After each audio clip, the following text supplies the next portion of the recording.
Welcome back to this presidential primary edition of LUTV News. Ever since she officially announced to run for president, former First Lady Hillary Clinton has been the frontrunner for the Democratic Party. LUTV News' Cassie Kibbins took a closer look at the Democratic frontrunner during an event in Afton.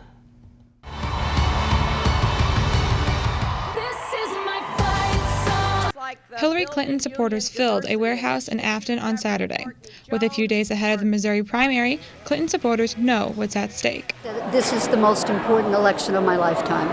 And I was at the Trump rally yesterday, and it was nothing but an example of bigotry and hatred and inciting people to violence and divisiveness. And she's all about bringing people together. In her speech, Clinton addressed the Donald Trump rally in Chicago. It was canceled the night before due to security concerns. But the ugly, divisive rhetoric we are hearing from Donald Trump and the encouragement he has given to violence and aggression is not only wrong, it's dangerous, my friends. Hillary Clinton spoke to a group of supporters about education, jobs, and the importance of unions. I believe strongly that I'm the only one in this campaign on either side who has a plan to create good-paying jobs and raise incomes so people can get ahead and stay ahead. That is my goal. Students also attended the event in support of the Democratic candidate. For one student, having something in common with Clinton besides political viewpoints goes a long way. It's awesome just because, I'm a woman, she's a woman. I think that's something that makes it really special. To me, it doesn't matter that she's a woman. She just has more experience than any of the other candidates, and that's what I trust in. One Lindenwood University student attended even though he is an international student and cannot vote in the United States. And I'm just here to support her, even though I can't vote, let her down the road. She's the one that is the most fitted to be the President of the United States.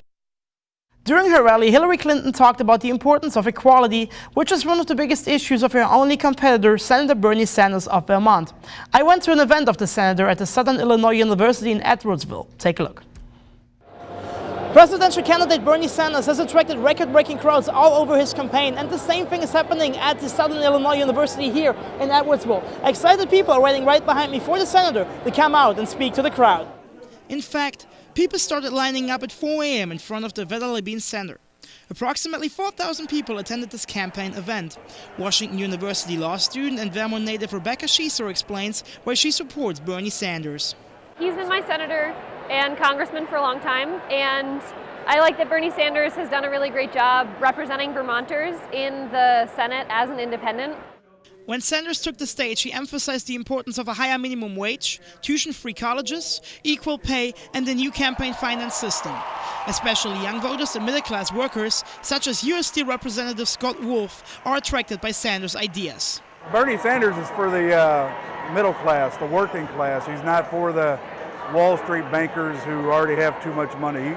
Bradley Chapman has been a supporter of Senator Sanders ever since he announced to run for president. He says that Sanders is speaking out what many young voters have been thinking for a long time. My generation has been, and a lot of the younger generation have been thinking what he's been saying for a while, and it's really good to hear somebody that has political resonance saying that. Clinton's significant lead in the delegate count suggests that she will be the Democratic nominee this November. However, Sanders still refuses to drop out of the race as suggested by the Clinton campaign. When we come back, I'll be joined in the studio by the presidents of Republicans at Democrats at Lindenwood, Jeremy Broadbrooks and Nick Simmons. We talk about the possibility of a contested convention, the teaming up of Ted Cruz and John Kasich, as well as about how realistic it is that Bernie Sanders secures the Democratic nomination. We'll be right back.